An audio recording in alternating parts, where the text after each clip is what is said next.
That's right. You better tell them to mark that right there with a Sharpie. Make sure she's got the right knee.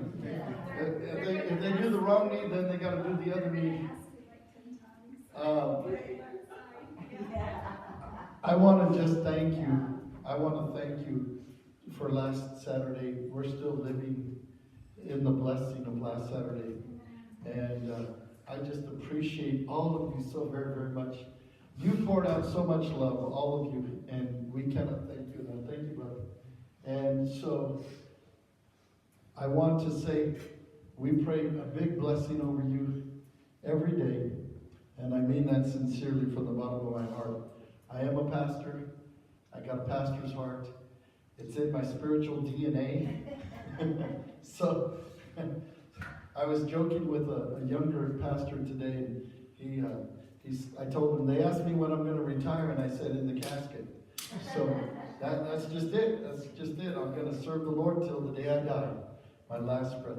How many of you heard of that book, Pilgrim's Progress? Let me see your hand. You heard of that book, Pilgrim's Progress? You can get it on YouTube. There's a little animated movie on YouTube. It's 2 hours long. It will help you understand the book. If you've never seen the book or heard the book, it's an awesome story. John Bunyan, who in the 1600s from prison wrote this allegory called Pilgrim's Progress. And I recommend the animated movie. It's 2 hours long because the book is written in that old Elizabethan English, kind of King James, but it's a really good book. You'll love it, you'll enjoy it, but it's about looking for a city. How many of you know we're looking for a city? It's a celestial city. We're looking for a city whose builder and maker is God. So when people ask you, why are you doing this? Why are you serving God? Why are you following Jesus? Why are you going to that church, Restoration and Redemption Ministry? Why are you a part of that ministry? It's because we're looking for a city. And we're trying to take as many as we can with us. Amen? We're trying to get, Brother Ben's reaching children that I will never reach. And right now we want to just share our love. And so I want to say to you, thank you, thank you, thank you. And I thank God for you, for all of your gifts and all the love that you poured out on me and Felicia. We were so blessed. Hebrews 13:5 tells us, it says, keep your lives free from the love of money and be content with what you have, because God has said, I will never leave you. I will never forsake you. And that's God's word. And I think that sometimes we're so discontent and unhappy. And God says, no, be content. Because this world cannot satisfy. Amen? This world cannot satisfy. You know, God reminds us that He is enough. He's all that we need. Amen? So, how many of you believe that we may not be rich, but we serve a rich God? Amen? And He's a mighty God. And He's made us more than conquerors. And so whenever you feel like you're overwhelmed, you need healing, you have pain in your body, you're sick, or finances, whatever it may be, remember you are not alone. You're never alone. Amen? Say it with me, I'm never alone. He is with me. Sister Ursula, He is with you. You're never alone. And, you know, I just thank God for that. I thank God, Brother Mackey. God provides. Amen. You're never alone. Hey, got a new sidekick, right? Even though she's not here. But I just thank God. I thank God that He provides for us. Amen.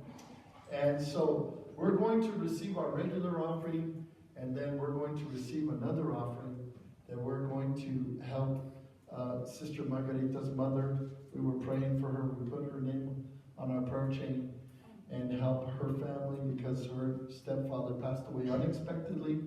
And it's our turn to show the love of Christ. Amen? How many of you know we can do it in many ways? And sometimes use words, but I believe our action will speak louder than words today. And I got to talk with her on the phone this morning. Did she tell you that I called her? I got to talk to her. I hope she understood mi español, porque es poquito. I talked to her in Spanish, prayed with her. She lost her husband. Very sad. But I want to just thank you for your faithfulness and your giving. And so, Brother Jose, if you'll take this basket, and we're going to pray for the offering. We're going to just put the offering, honey, in the bag and save it for Sister Susan. They could not be here. But this is our first offering today, and then we'll take another one as a love offering to the family.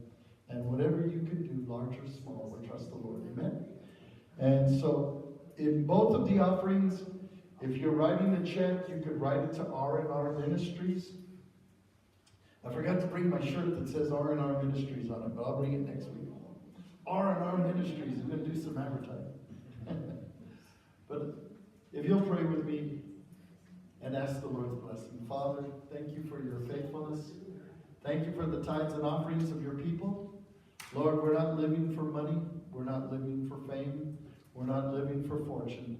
We're not living for the riches of this life. We're living for you.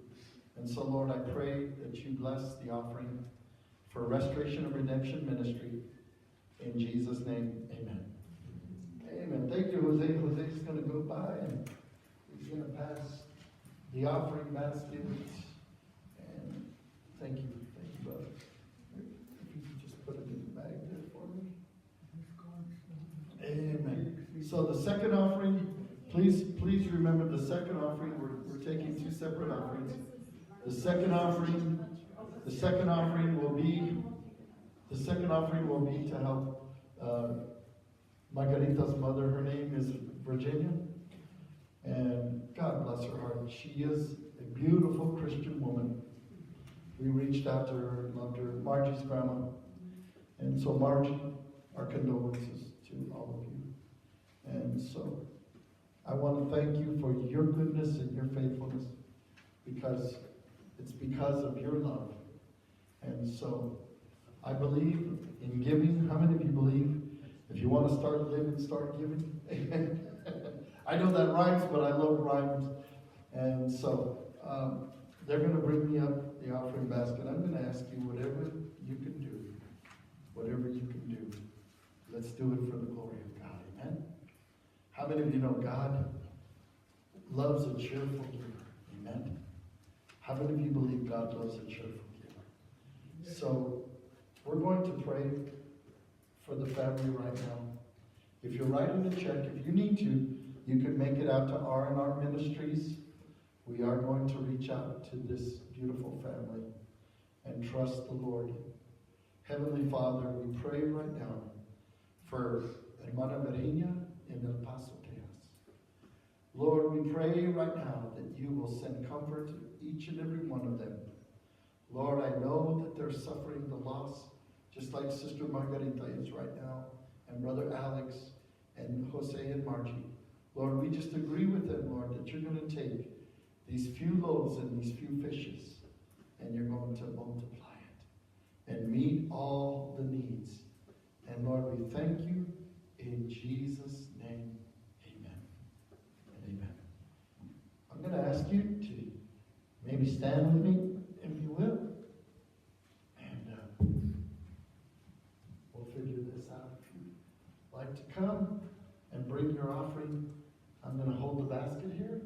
Whatever you could do, large or small, we appreciate it. Thank you, sister. God bless you. Thank you, brother. God bless you. Thank you, Sister Gloria. God bless you. Thank you, Brother Mankey. God bless you. Thank you, Sister Ursula. God bless you. Amen. Amen. How many of you are standing on Christ the solid rock? Amen. Are you standing on Christ the solid rock? Amen. Amen. Anybody else?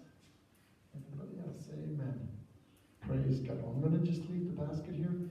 If any of you want to come back and you want to give to this ministry, we're going to put it in the basket and we're going to give it over here. Amen. How many of you believe God is in control? Amen. God is in control. He definitely is in control. Amen. How many of you feel like we had church already? Amen. Hallelujah. Let's bow our heads in prayer and pray for the ministry of the word, okay? Father, I thank you that I have this opportunity to teach and preach your word today. Lord, I ask that you will once again move by your Holy Spirit. In Jesus' name, amen. Honey, there's somebody at the door. Please be seated. Amen. thank the Lord that I bought this board. And so, I'm going to ask you to turn in your Bibles, if you will, to the Gospel of Mark, chapter 8. There's a basket over here. Thank you, sister. God bless you. Do you need a pen? Oh, over here. Thank you for your offering. Amen. Thank you so much, church, for your offering today. God bless you. If you'll open your Bibles to Mark, chapter number 8, the Gospel according to St. Mark. If anybody needs a water, just wave at me. Got some water for you. Amen. Everybody okay? I don't know where to put this board where everybody might read it. So, let's see. Jose, you want to come help me? Put it in the middle there. Maybe that'd be good. Everybody turn to Mark chapter 8. Amen. Thank you. There we go. Brother Ben and Sister Wayne, you guys get front row seats. Say, why do you like to write on the board? Well, sometimes I get inspired. And many of you have asked me before, and I get this question all the time, what is your vision for the church? And I like to answer that question in many ways. My vision for the church, first of all, is to lay a foundation. To lay a foundation. Can everybody hear me okay? Amen? I like to lay a foundation. And a foundation is very important, especially if you're building a building. Amen? We sang a song, and I sang it on purpose. Christ the solid rock I stand. All other ground is sinking sand. Christ is our foundation. Amen? Christ is the solid rock. How many of you know you cannot have a building without this? You cannot have a building without a foundation. You can't. It's totally impossible to be in this building. You can't have a roof. You can't have walls. Oh, I've heard of people trying it, but really it's not going to work. It's not going to work if you don't have a foundation. Everybody knows that we need a foundation. Amen? Can I hear a good amen? Got to make sure I'm in the right church here. So, the foundation is who?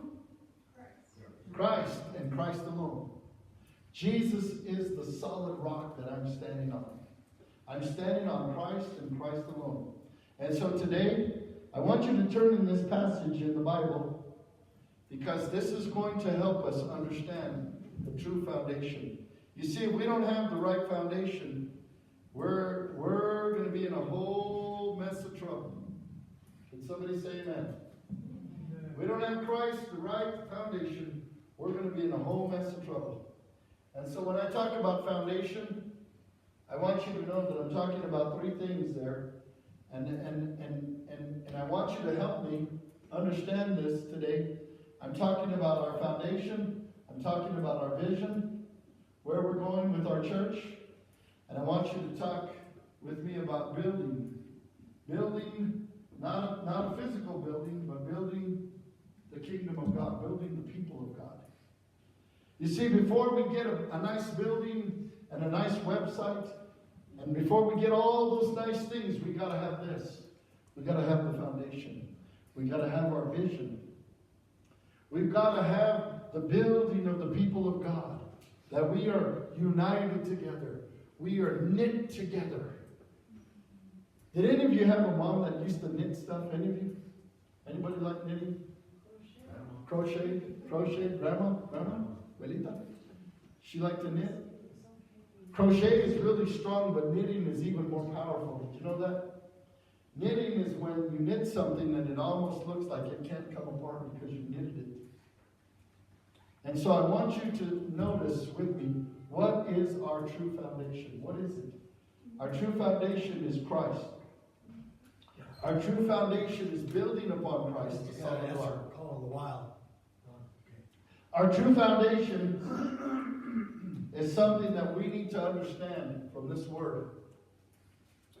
What is our true foundation?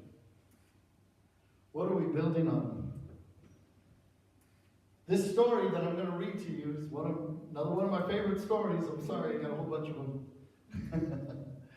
I love the favorite stories in the Bible about Jesus. But did you ever notice Jesus didn't do anything accidentally? How many of you know that's true? He didn't do it haphazardly or unintentionally. He did it all with a purpose. And so I want you to understand with me, if you will. We're going to read this passage and then I'm going to take you to two other passages. But I want you to please look at this very carefully with me today and pray that the Holy Spirit will help you to understand it like you've never read it before. Read it with me like you've never read it before, and then try to understand, well, what are we going to draw from this? So I'm reading from Mark chapter 8, verse 22.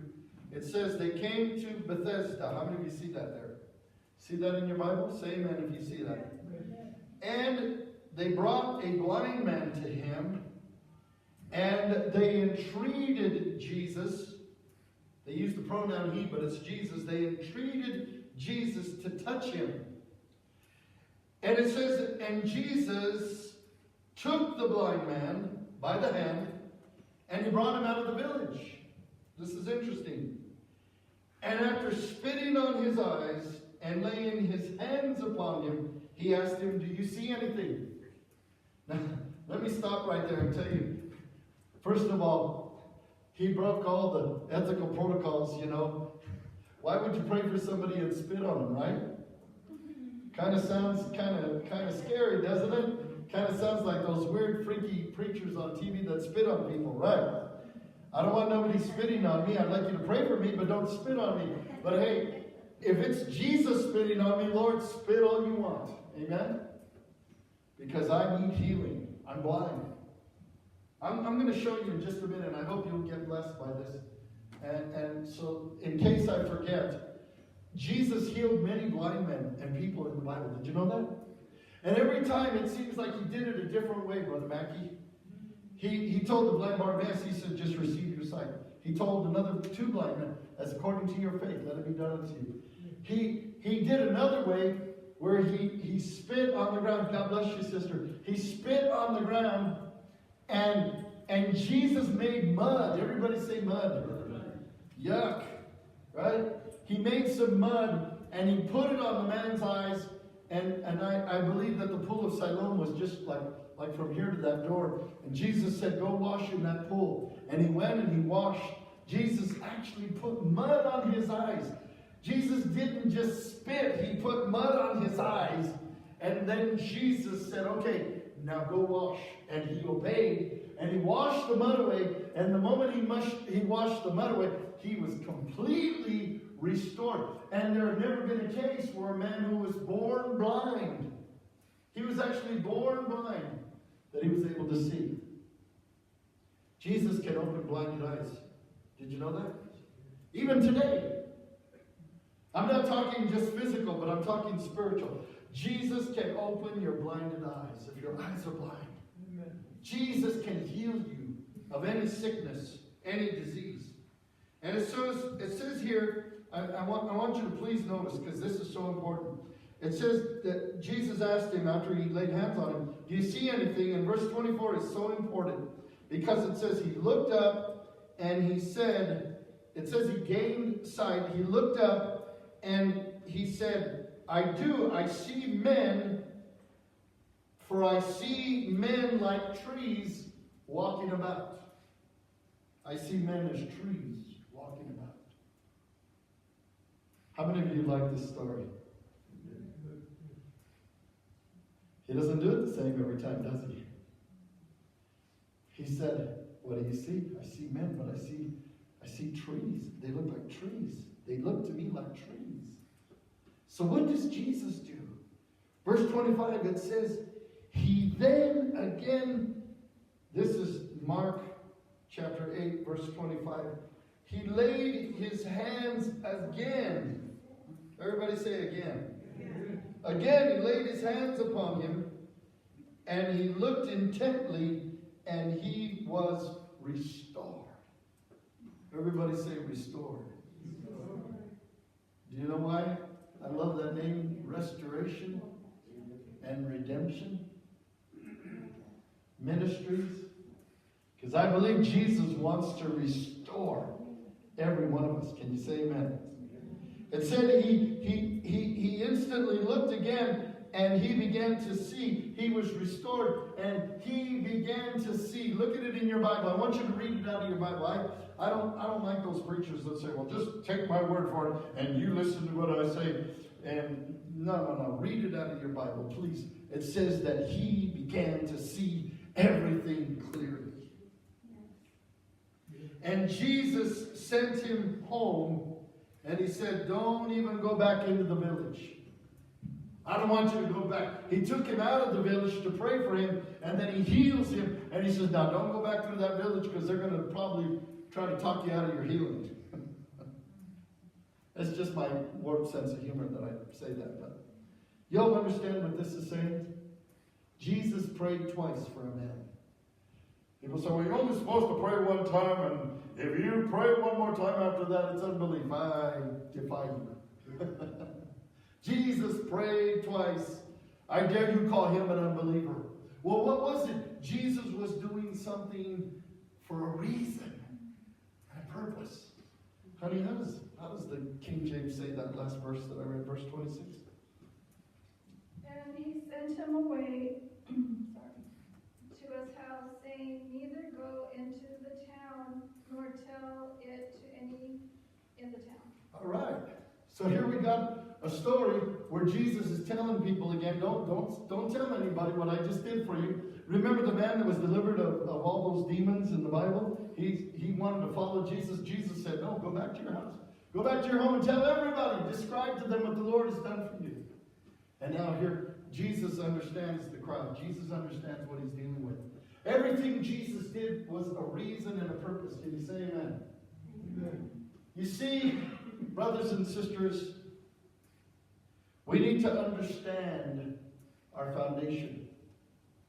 We need to understand why we are in existence, why we're here. Why are we here? We need to understand God's purpose and God's plan for our life. We need to understand what God is doing right now in our midst. God is building. He's building a kingdom. He is building a church. He is building a fellowship called Restoration and Redemption Ministries. I had people prophesy negatively over me over a year ago, telling me I was crazy for doing what I'm doing. It wasn't going to last 3 months, and then another one said 6 months, and then said, everybody comes with their negative prophecies. It's okay. They're wasting their breath. I know who I am, and I know where I'm going. I know God called me. He didn't make a mistake. God is leading me by His Holy Spirit. Why? Because I'm beginning to see things a little bit more clearly. We're beginning to see things. We have a foundation. Now, I want you all to turn to Romans chapter 3, verse 28. It's just one verse in the Bible. And then we're going to turn to Romans 5:1. And depending on the translation you may have, I am going to ask you to please, if you're writing this down, these two verses are the foundation of our church. I know there's many more, but these two are really basically the foundation that God has given to me. Romans 3:28. I know some of your NIV, other translations. I want you to notice with me, if you will, Paul, if you read the book of Romans, the Apostle Paul says, therefore we conclude.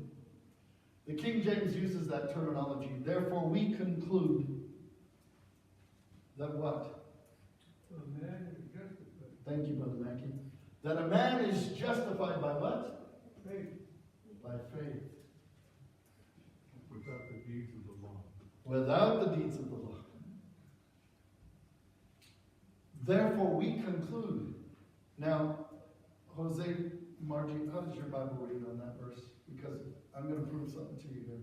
Go ahead, read Romans 3:28. For we maintain that a person is justified by faith apart from the works of the law. A man, we maintain. Is this the NIV? How does that read? Okay, for we maintain. We maintain. We maintain, we conclude. This is conclusive. Sister Glenda, you got the NASB? How does that read? Oh, it says we maintain? We maintain. Paul is using a strong word here. We conclude. This is all conclusive. There's no room for debate. We have come to the conclusion. Now, I don't got the time to take you through the book of Romans, but one of these days, by the grace of God, I want to take you through Romans so you'll understand why Paul said this. He said we've all sinned and come short of the glory of God, but we conclude that we are justified, declared not guilty, acquitted, or we are saved by what? By faith. By faith. Without what? Without the deeds of the law. You see, keeping the law is not going to save you. You know why? Nobody has been able to keep the law perfectly. Only one. Our Savior. Amen? Jesus. Jesus fulfilled the law. That's why Christ is my foundation. That's why my hope is built on nothing less than Jesus' blood and righteousness. I dare not trust the sweetest frame, but wholly lean on Jesus' name. Everybody say that with me. On Christ the solid rock I stand. All other ground is what? There's no other ground. You try to get on that other ground to say, well, I'm going to be saved. I'm going to be saved. I'm going to be saved this way. I got a good idea. I'm going to tell God how I'm going to be saved. God, I'll give you $1,000 every week in your offering, and God, you can save me that way. God says, no, it's not going to work. It's not going to work. How many of you have heard this before? How many of you have heard this awesome message before? That we are saved by grace through faith. And that not of yourself, it is the gift of God. Not by works, lest any man should boast, because we would boast. If we can be saved by our good works, we'd be telling everybody, oh, did you know that I'm a good guy, I'm a good person, I live by the Sermon on the Mount, I live by the Ten Commandments, I live by the Golden Rule, I've done this, and I'm saved. No, you're not. So, Dr. Billy Graham, in his crusades, used to invite people to come to Christ. Remember that? Come to Jesus. Come to Christ. Give your life to Christ. Make a decision. How many of you remember him saying that? Make a decision to follow Christ. How many of you are glad you made that decision to follow Jesus? I want you to see something here. I want you to see that one of these days we're all going to stand before God. All of us. You say, well, I think I'm going to cancel that appointment with God. Well, good luck. Because it's not going to happen. Amen? Amen? Amen? I think I'm going to call in sick that day and say, God, I can't make it, God. Call in sick? No. When you die, you die. Did you know death is 100% rate? 1 out of 1 die every day. They said every hour about 250,000 people will die. Go to heaven or go to hell. Well, people want to debate. Isn't there a place I can go in between? No. The Bible is clear. Well, were you basing your stuff, Pastor, from the Bible? You see, unless we believe the Bible, we're just out in left field somewhere. We're gone. We have no basis of any faith except God's Word. Can somebody say amen? The Bible is the absolute authority. There is no other greater authority than God's Word. But one of these days we will stand before God. And God may ask you, why should I let you into my heaven? Why should I allow you entrance? And, I always share this with the unbeliever. And I love to tell people this story. One of these days you will stand before God, and I will stand before God. And he'll say, why should I let you in? And if you say to him, well, God, I've been a good person. I've been a good guy. I've given to the poor. I gave to Brother Ben Pereira's ministry to feed the kids. And I'm not saying don't do that. But that's not the basis of our salvation. Well, I gave in the offering. I kept the good book. I kept the rules. I kept the commandments. I didn't break the speed limit. I was a good person. I never left my wife. On and on. Man will begin to boast about all the good things that he did. And God's going to say, no. No. No. You got the cart before the horse. No. Well, should we be doing those things? Yes. But first, you have to come to the foundation. And the foundation is, I am building my house on Christ the solid rock. All other ground is sinking sand. Did you know that? Anything else that you base on, you see, it's not going to be your righteousness, it's going to be His righteousness imputed to you, reckoned to your account. That's going to get you saved. And God's going to let you into heaven because you say, Lord, it was His righteousness that got me there. How many of you are still with me so far? I haven't lost anybody, right? Everybody's on target with me, right? Christ the solid rock. That's why I love that old song. We don't sing these old songs anymore because we're afraid. I don't understand what that hymn means. Well, now you can understand a little bit more of what it means. And the Lord may have to lay hands on you again and say, do you see it now? Well, no, I don't see it clear. I see men as trees walking. Lord, can you pray for me again? Yes, I will pray for you again. Yes, I will pray. You see, because understanding is progressive. Understanding God's word is a revelation. Understanding God's word, we don't see things clearly yet. Oh, how many of you are still with me? You don't see things clearly yet because God wants to reveal them. He wants to unfold them to you. He wants to unveil them to you. And we could sit in church year after year after year after year and still not understand. Jesus was already upset with His disciples because He told them something and they totally mistook what He said. How many of you know that happened a lot? How many of you know it happens to us? We read in the Bible, Lord, I didn't get it yet. They were all worried because they only had one loaf of bread. Now, 12 guys and you're hungry, one loaf of bread, that's not very much, right? But Jesus told them, be careful because of the leaven of the Pharisees and the leaven of Herod. And they said, it's because we didn't take bread. Why is He saying that to me? Why did you say that, Jesus? We got a loaf of bread. He goes, don't you yet understand? And then He brought them back. It's in the context, okay? You could read the whole chapter of Mark 8. It's in the context when He told them, remember when I fed the 5,000 with just a few loaves and a few fish? They said, yes. How many baskets were left over? 12. Because there were 12 disciples. They each had a basket, and they were big baskets. How did that miracle happen? It's called the miracle of multiplication. The Lord has the power and the authority to multiply loaves and fish. Can you say amen? He'll provide for you and me. And then He says, don't you remember when you only had 7 baskets and I fed the 4,000? And they said, yeah. He said, how many baskets were left over? And they said, 7.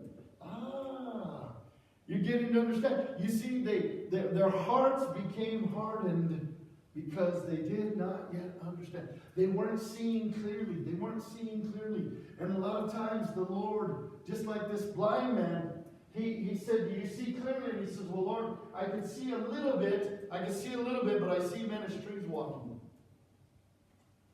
And the Lord said, do you see it now? Laid hands on him again. He says, okay, I see everything clear. He was restored. There are people that sometimes hear the message and they're listening to me, or they're listening to a Bible teacher, or they're reading their Bible, and the Holy Spirit shows you clearly what He means, and you grab it. But there are others, like me, we're a little bit slow. And the Lord has to show us again and again and again. You know why? Because He wants you to get the revelation. He wants you to see it clearly. Now, I'm gonna give you an example here, okay, in just a minute. I'm gonna show you exactly what I'm talking about. You see, there are people that think, well, Jesus just did this because it was His style. He likes spitting on people. No. Take you 5 minutes to get that, but you'll get it. Jesus did everything with a purpose and a plan. And Jesus is giving us an example. Did you know the whole Gospel of John? How many of you have read the Gospel of John at least one time in your life? Okay? Thank you for all those hands. No, you don't get $100 because you read the Gospel of John. I don't have the money today. But I'm gonna share this with you, okay? The Gospel of John is written. John was very strategic when he wrote it. John recorded only 12 miracles. You know why? Because there were 12 discussions after the miracle. The miracle at the wedding of Cana of Galilee, turned water into wine. Immediately, the next chapter, he gives a teaching about what that miracle meant. Chapter 4, he does another miracle with the woman at the well, and he gives a teaching. In chapter 5, he heals a man at the pool of Bethesda. He does a teaching. Chapter 6, he multiplies loaves and fish. He does a teaching. Chapter 7, he does another miracle, does a teaching. Chapter 8, he does another miracle. Chapter 9, he heals the man that was born blind, does another teaching in John chapter 10. Chapter 11, he does the ultimate healing. He raises Lazarus from the dead. And then immediately after that, we go into what we call Holy Week, and we go into the cross and the resurrection. And then he finishes John's gospel in John 21 with another miracle. He's the resurrected Christ. He multiplies fish. Don't ever think that God's not going to take care of you. God's going to take you. He's going to meet all your needs. Did you know that? All you got to do is follow him and trust him and believe him. So every time the Lord does a miracle, he does it for a reason and a purpose. And this miracle is one of the greatest miracles in the Bible of showing us how that we don't see everything clearly right away. Does that make sense? Let me give you an example. We don't see everything clearly like Nicodemus in John 3. We don't see clearly the new birth. How many of you remember the first time you read, "You must be born again"? How many of you remember that? Nicodemus didn't grab it. Did you know that? Nicodemus argued with him a little bit. We saw Nick here. He's kind of arguing with Jesus, saying, "Rabbi, how can this be? How can I enter into my mother? How can I enter into my mother, period, right? How can I enter into my mother and come out and be born again?" Jesus tried to explain to him, that which is born of the flesh, the natural, is flesh. But that which is born of the Spirit is spirit. Nicodemus, do not be surprised that I said unto you. He says, "Oh, Jesus, we love the miracles you're doing. Nobody can do these miracles unless God were with it." No. Nicodemus, you must be born again. Well, how many of you read the rest of the book? Nicodemus got it right. Because when Jesus died on the cross, it was Joseph of Arimathea, and it was brother Nicodemus who said, Pilate, we want the body of Jesus, because we're going to put him in this nice, beautiful tomb. By the way, Jesus only rented the tomb. He didn't use it. It only lasted 3 days, okay? On the third day, he rose again. Amen? Amen. How many of you like that? Come on, somebody. Nicodemus got it right. And you and I can get it right. But there are people that still, in the church. And Jesus was trying to tell his disciples, why don't you get this? Why aren't you understanding this? Why aren't you grabbing on to this? Why aren't you grabbing on to Romans 5:1? You know what Romans 5:1 says in your Bible? You should just turn the page where we were at. Romans 5:1 says, "Therefore we are justified by faith, and we have peace with God through our Lord Jesus Christ." We have a new life in Christ because we've been justified by faith. You see, we try to, you know what we try to do, church? We try to make it really difficult for somebody to be a Christian instead of making it simple.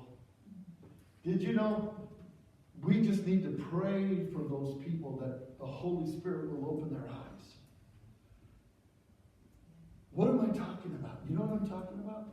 Everybody turn to Romans chapter 10, verse 9 in your Bible. And if you don't know what Romans 10:9 is, this is a beautiful passage. And I only say this because we don't understand clearly about the new birth, and then we don't understand clearly about what it means to believe with all your heart. What does Romans 10:9 say? That if thou shalt confess with thy mouth Jesus is Lord. Honey, read it. That if thou shalt confess with thy mouth the Lord Jesus, and shalt believe in thine heart that God hath raised him from the dead, thou shalt be saved. Read the next verse, verse 10.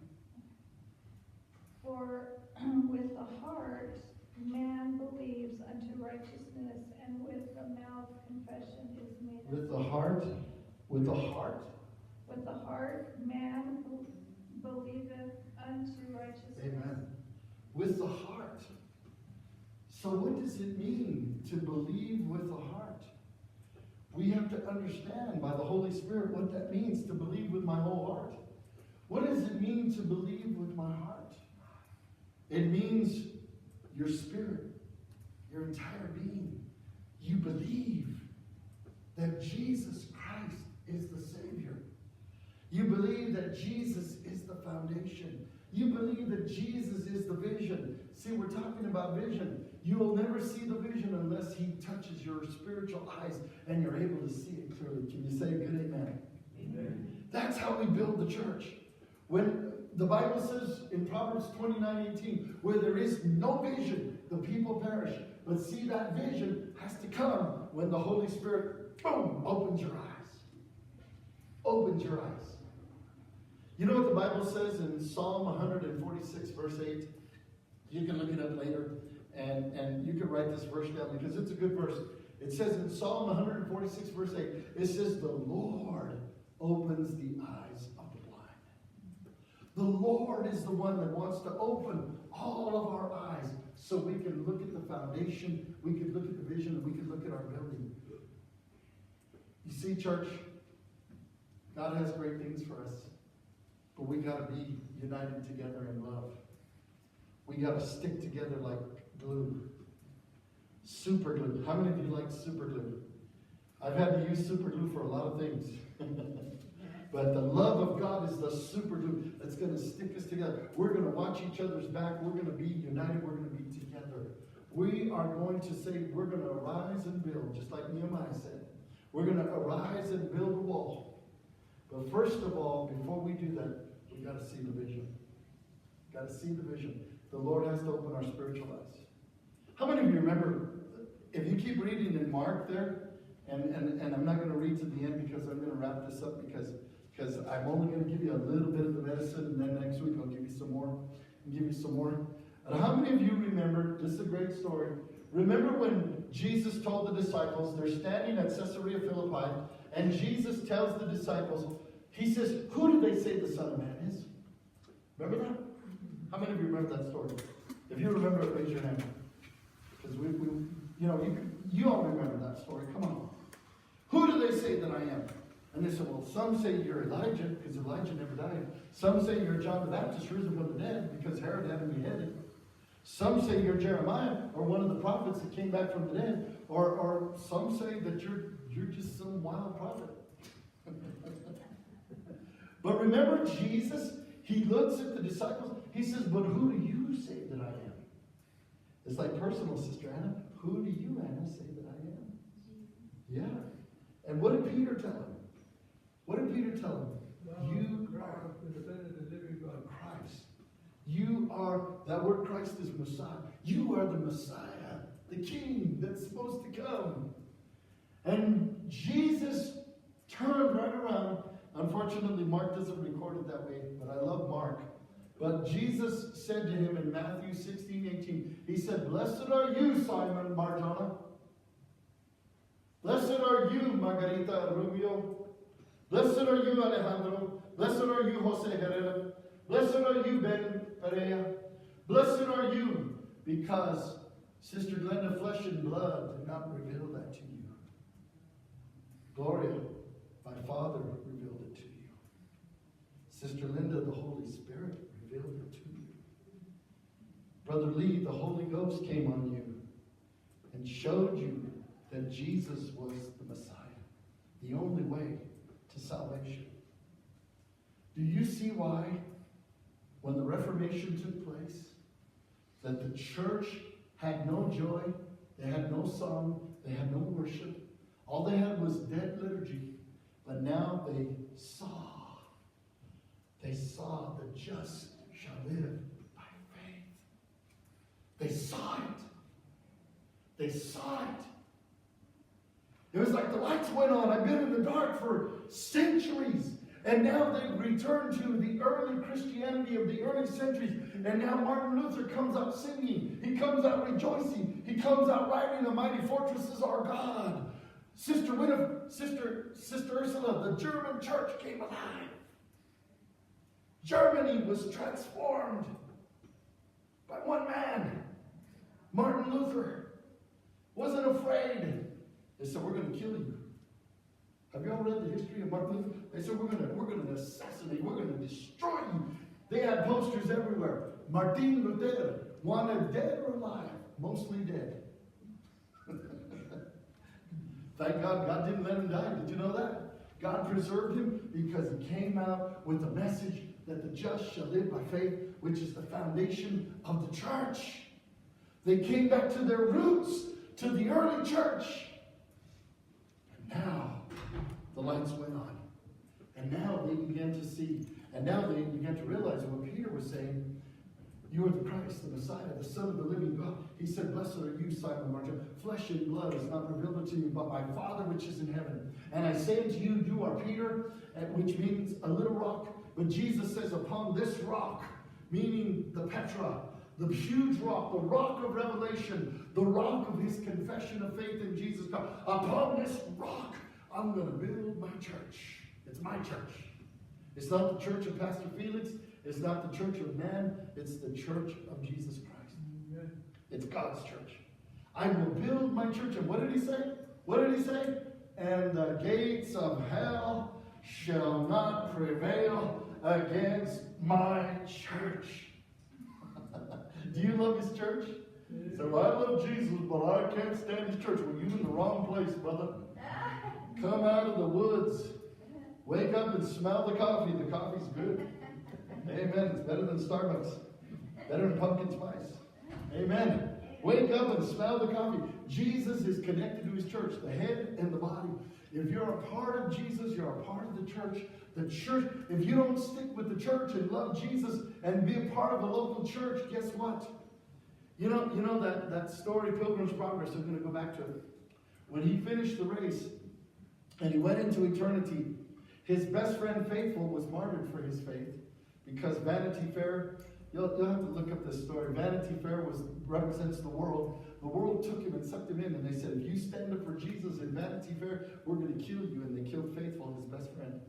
And then Hopeful let Christian, he was with the whole armor on, which was John Bunyan in the story. They let him out of prison, and they escaped prison, and they ran towards the celestial city. So here they are at the celestial city, and they said, you got to go through one more door.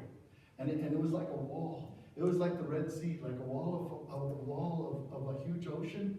And Hopeful said, it's my time, Christian, I'm going. And he dives into that wall of water, and he goes into the celestial city. And John Bunyan, who is Christian, the evangelist, is standing there and says, come on, brother, it's your time. It's time to go. You got to go home with Jesus. And he says, let's go. And he took the plunge, and he dived into that wall of water. You got to see this. And all of a sudden, the demons came after him because he had gone through a demonic attack. And the demon said, remember I told you when you die, I'm coming for you. And the demon, the big demon, tried to hit Christian. And the moment he hit him, he bounced off like a ricochet. He bounced off, and Christian was covered with blood. And he swam through that water, and there's Jesus waiting to meet him. And he says, you're the shepherd. And he goes, I am. I'm your Savior. And he falls on Jesus. And he says, but Master, I was covered with blood, and the blood is gone. And Jesus said, it was my blood. It was my blood. It was my blood that covered you. Hallelujah. The blood. The blood. The blood. See why we sing about the blood? The blood. The blood. The blood saves you. The blood cleanses you. The blood heals you. The blood delivers you. Church, if it wasn't for the blood, we wouldn't be here. The blood of Jesus. How many of you thank God for the blood of Jesus? So today, what is your hope built upon? Are you hoping that when you stand before God that the good deeds will outweigh the bad deeds and God will let me in? Or are you trusting in Jesus? Trusting in Jesus. How many of you are trusting in Jesus? Has the Holy Spirit revealed it to you? Can you see it clearly? The story is told in Randy Alcorn's book on heaven about a beautiful lady. She was an opera singer. By the way, any of you like opera singing? Anybody here? I'm the only weirdo? Okay, gracias. I love all kinds, so what can I say? Hey, I love mariachi. I love Christian. Amen. I love it all. I love worship. This lady was an opera singer. And she sang at this very notorious wedding. Beautiful, beautiful wedding. Oh my goodness, glorious. It must have cost tens of thousands of dollars to have this wedding. And there they were in this huge ballroom. And she sang at the ceremony and everybody was crying. You know people cry. They cry for weddings. Anyway, everybody was all excited. She knew the bride and the groom personally. And her and her husband were waiting in line to get into the reception. They were going to serve all this elegant food, steak, seafood, lobster, mouth-watering filet mignon, prime rib, better than Quincy's. Amen. Am I making you hungry yet? They're going to serve all these delicacies, man. All this food. And there they were. They're smelling the food and, oh man, I'm hungry. And their stomachs are growling, brother Ben, for that menudo from last Saturday. And man, everybody's saying, man, I can't wait to get in. The lady and her husband get there to the desk. And he says, what is your name? And she says, well, my name is, we'll give her a fictitious name, Florence Nightingale. My name's Florence Nightingale. And he looks, and there must be some mistake here. I don't know what's going on. He says, what was your name again? Florence. And my husband, John, here, Nightingale. I sang in the wedding. Come on, you gotta let me in. And he says, I'm sorry, but your name is not here. He says, ma'am, the only thing that I've been instructed to do is there's 2 security men right here that are going to escort you and your husband to this elevator over here to my right, and you need to get in there and go down to the parking garage, and you need to leave. She said, but you don't understand. I sang at this wedding, and I'm hungry. He said, I'm sorry, but your name is not on the roll. She got in the car with her husband, and she said, honey, I'm so sorry. I saw the RSVP and I forgot to mail the name. I should have done it. It's all my fault. Now we got to go to Taco Bell and get Nacho Bell Grande. I bet Margie can make some of those. Yeah. Not anymore. Isn't it sad, folks, that people that think their name is written down in the Lamb's Book of Life, and their name is not there? It's nothing to play with. It's nothing to joke about. It's something very serious. And that's why today I'm going to keep preaching about heaven. I'm going to keep preaching about eternal punishment apart from God. There is a hell. If you reject Jesus Christ, people ask me all the time. I've had people from different religions. Can you know that you're going to heaven? And I say, yes, absolutely, yes, by the authority of this book, yes. Yes, how many of you believe we can know we're going to heaven? Your name is written down. Why do you want to take a chance? Why do you want to play with eternity when you can know that you can go to heaven? Praise God. There goes the music. I'm ready to sing. Amen. Amen. How many of you will help me pray? Amen. Lord, give us revelation. Help us to see clearly that we have a mission. We have a mission to go and make disciples. Why would you not want to tell people? That man that was delivered of all those demons, can you blame him for not telling people, I'm the guy, you saw it in the cemetery, running around naked with no clothes on and scaring everybody because I was tormented by demons, a legion of them. But I'm the guy, Jesus healed me, Jesus changed me, Jesus clothed me, Jesus delivered me, Jesus restored me, and here I am. Why would we not want to tell somebody? Amen? I'm going to ask you all to stand. We're going to do it way different as we stand. It's 12:05. Thank you for hanging with me. You guys are going to get special rewards in heaven because you put up with Pastor Felix. Amen. You can't use that at the gates, though. I'm going to ask you to close your eyes. I'm going to ask you to lift your hands. I'm going to ask you to pray this simple prayer. Just a simple prayer. Lord Jesus, Say it with me out loud. Lord Jesus, open my spiritual eyes so that I can see, like a child, the truth of your word and accept it and believe it with all my heart. And I confess with my mouth to everybody I meet that Jesus is my Lord and my Savior. And I want to be ready when Jesus comes for me. Or if we all go home together, I want to be ready. In Jesus' name, amen and amen. Maybe you prayed that for the first time, but God's going to open your eyes. Amen.